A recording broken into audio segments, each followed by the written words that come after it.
Assalamualaikum warahmatullahi wabarakatuh. Perkenalkan, saya Jeki Mardinus dari SDN 11 Kota Marapa, CGP Angkatan 11 Kota Pariaman 2024. Kali ini saya bersama Ibu Rika Ramadhani Ya. selaku Kepala Sekolah SD 11 Kota Marapa, Kecamatan Pariaman Timur, Kota Pariaman, Sumatera Barat. Kali ini saya akan melakukan wawancara bersama Ibu Rika dalam rangka pemenuhan tugas saya demonstrasi kontekstual modul 3.1. Selamat siang Ibu Rika. Selamat siang Pak Diki. Bagaimana kabarnya hari ini? Alhamdulillah kabar saya baik-baik saja. Terima kasih Ibu atas waktu yang telah diberikan. Seperti tadi yang saya katakan bahwa kali ini kita mengadakan sesi tanya jawab dalam rangka pemenuhan tugas saya sebagai CGP Angkatan 11 Kota Pariaman 2024. Dalam wawancara kali ini kita akan mengangkat tema tentang dilema etika. Ya, bagaimana kabar Ibu hari ini? Alhamdulillah sehat. Siap Ibu untuk sesi wawancaranya? Insya Allah siap. Alhamdulillah. Kita langsung ke pertanyaan pertama ya Ibu ya. Ya, oke, silakan Pak Diki. Oke. Untuk pertanyaan pertama ya Bu, saya langsung saja ke pertanyaan pertama. Ya, boleh silakan. Selama ini bagaimana Ibu dapat mengidentifikasi kasus-kasus yang merupakan dilema etika atau bujukan moral di sekolah ini, Bu? Baik, terima kasih Pak Diki. Menurut saya, sebelum kita mengidentifikasi kasus yang dilema etika dan bujukan moral, kita harus tahu dulu konsep apa itu dilema etika dan apa itu bujukan moral. Dilema etika ini adalah permasalahan di mana kedua pendapat itu dianggap benar, namun bertentangan atau berlawanan. Nah, di sini kita sulit untuk memutuskan mana yang benar dan mana yang salah. Nah, kemudian sementara dilema bujukan moral, nah jadi yaitu permasalahan yang dianggap yang satu benar dan yang satu salah. Namun kita bisa mengambil keputusannya dilihat dari sesuai dengan aturan atau norma yang berlaku. Jadi gitu ya Bu ya, tentang kasus yang Ibu jalani selama ini. Jadi ada dilema juga ya Bu ya, Iya. untuk mengambil keputusan antara dilema etika dan atau bujukan moral. Iya. Oke. Sekarang kita masuk ke pertanyaan yang kedua ya Bu ya. Selama ini bagaimana Ibu menjalankan pengambilan keputusan di sekolah, terutama untuk kasus-kasus di mana dua kepentingan yang sama-sama benar atau sama-sama mengandung nilai kebajikan? Terima kasih atas pertanyaan Pak Diki. Pertanyaan nomor 2 ini mengarah kepada dilema etika, Iya, yaitu benar, Ibu. benar dan benar. Ya. Misalnya di sini permasalahan antara guru dengan guru, di mana guru si A dia mengatakan benar dan guru si B juga mengatakan benar. Ya. Nah, disinilah letaknya kita sebagai seorang pemimpin harus menentukan mana yang benar dan mana yang benar dan mana juga yang lebih benar. Gitu mana ya. yang benar dan mana juga yang lebih benar. Iya. Nah, di sini kita tidak boleh merugikan kedua belah pihak Iya. dan tidak mengucilkan salah satunya. Kemudian misalnya permasalahan ini juga bisa kita jadikan contoh juga. Misalnya juga terjadi antara guru dengan murid. Iya. Guru dengan murid ya. Orang tua murid gitu ya. Guru dengan murid Lalu ada atau orang permasalahannya tuanya. juga sudah sampai kepada kedua Orang orang tua. tuanya. Misalnya di sini si anak ini dia pulang ke rumah, dia mengatakan hal yang dia lakukan di sekolah itu adalah benar.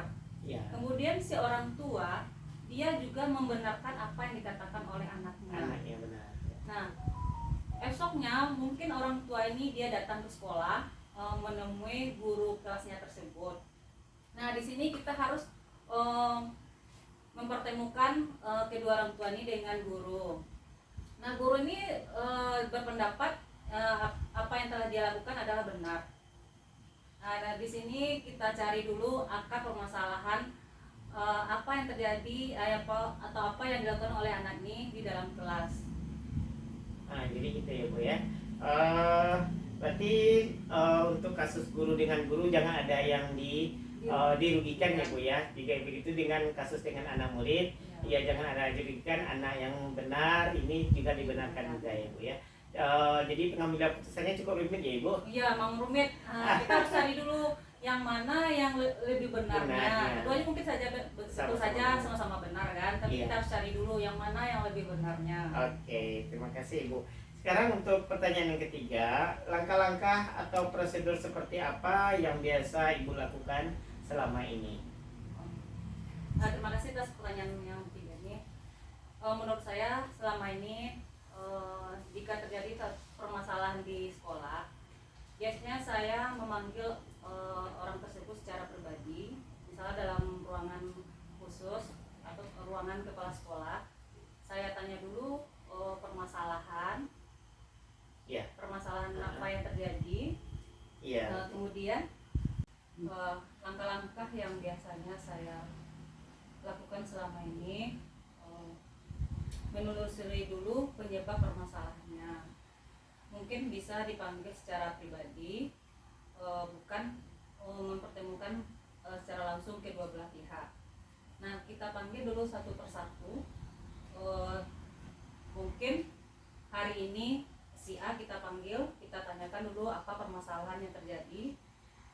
Kemudian kita dalami kenapa permasalahan itu terjadi.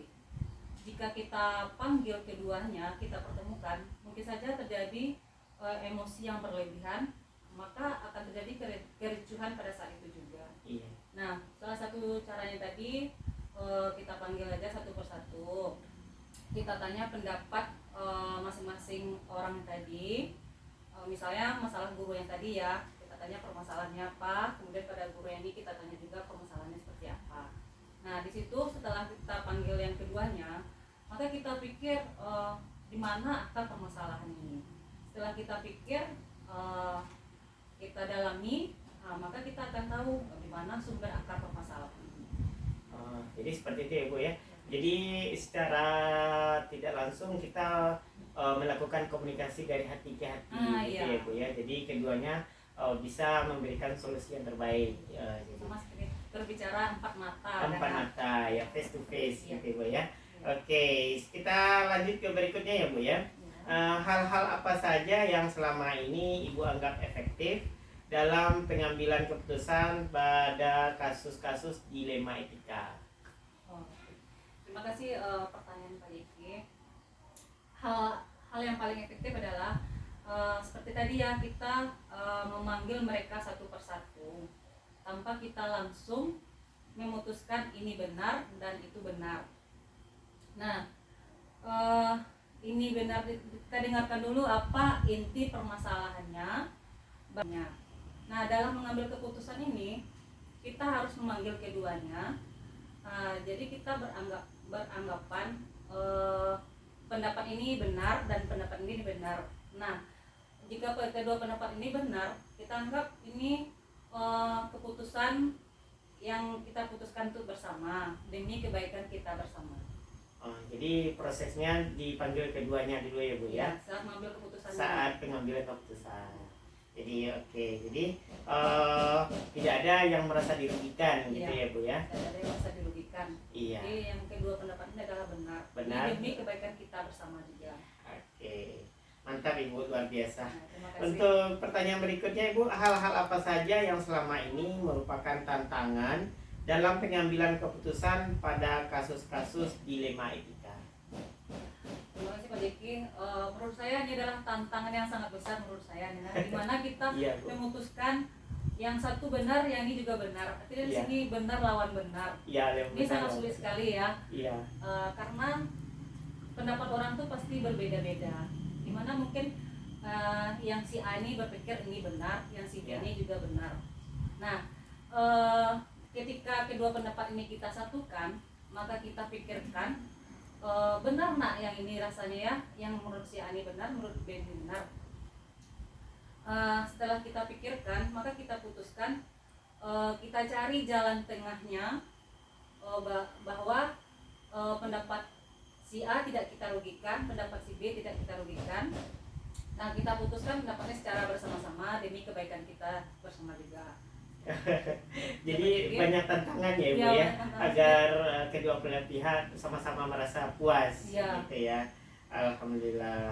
Ya, untuk pertanyaan berikutnya ya Bu, apakah Ibu memiliki sebuah tata cara atau jadwal tertentu dalam sebuah penyelesaian kasus dilema etika? Apakah Ibu langsung menyelesaikan di tempat atau memiliki sebuah jadwal untuk menyelesaikannya, atau ada prosedur seperti apa yang ingin Ibu lakukan? Saya tidak mengatur jadwal atau prosedur jika suatu permasalahan terjadi di sekolah. Jika permasalahan ini terjadi, secepatnya kalau dapat kita selesaikan hari ini, jangan menunggu terlalu lama. Jika ini ditunggu terlalu lama, maka masalahnya akan berlarut-larut dan tidak baik juga untuk kita bersama kan. Jadi Jadi tidak ada waktu khusus ya Bu? ya, Jadi lebih cepat lebih baik. ya lebih cepat lebih baik. Alhamdulillah. Jika permasalahan ini selesai, Ya. kan lebih bagus juga. Tidak ada hati yang mendongkol, Iya. kan? Jadi tidak ada yang merasa dirugikan. Ya, mudah-mudahan dengan permasalahan yang cepat ya, kedua belah pihak juga akan menjadi lebih baik komunikasinya ya Ya. Bu. Oke, terima kasih Bu.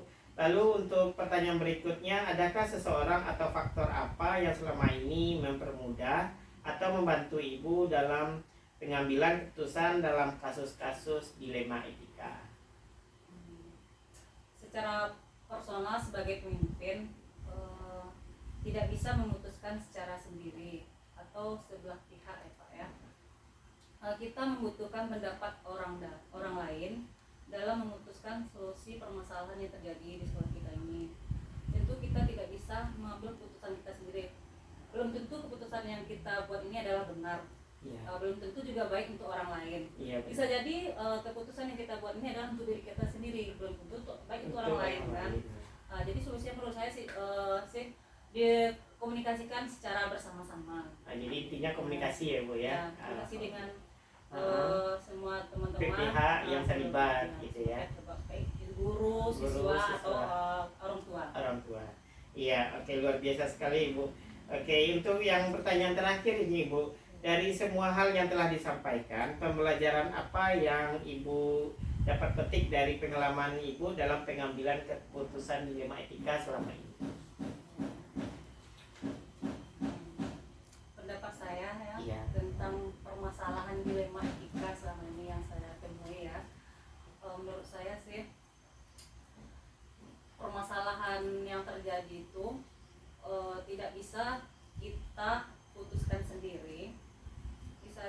Misalnya seperti tadi pendapat guru A ini benar, pendapat guru B ini benar. Nah kita tadi memanggil secara satu persatu tadi kan Pak ya, Iya. memanggil guru B secara satu persatu, kita tanyakan inti dari permasalahannya. Kemudian setelah memanggil kedua belah pihak secara Ya. terpisah tadi, kita dapatlah suatu keputusan.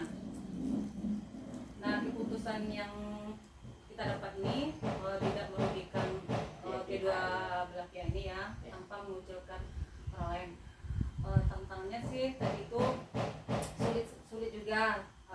Saya merasa guru ini nanti dia merasa disalahkan, dan guru ini jadi merasa disalahkan. Iya.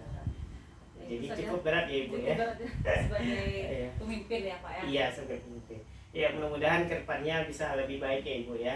Mudah-mudahan tidak ada terjadi permasalahan antara guru si A dengan guru si B. Iya. Kita berdamai aja di sekolah ini. Iya, mudah-mudahan di sekolah ini tetap aman ya Ibu ya. Tidak ada Iya. permasalahan antara guru dengan guru ataupun permasalahan dengan murid dengan murid. guru Iya. atau guru dengan orang tua. Dengan orang tua juga. Ya.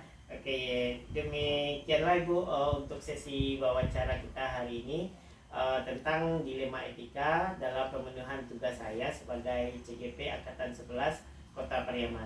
Terima kasih Ibu atas waktu yang telah diberikan. Wassalamualaikum warahmatullahi wabarakatuh. Terima kasih juga Pak Jeki.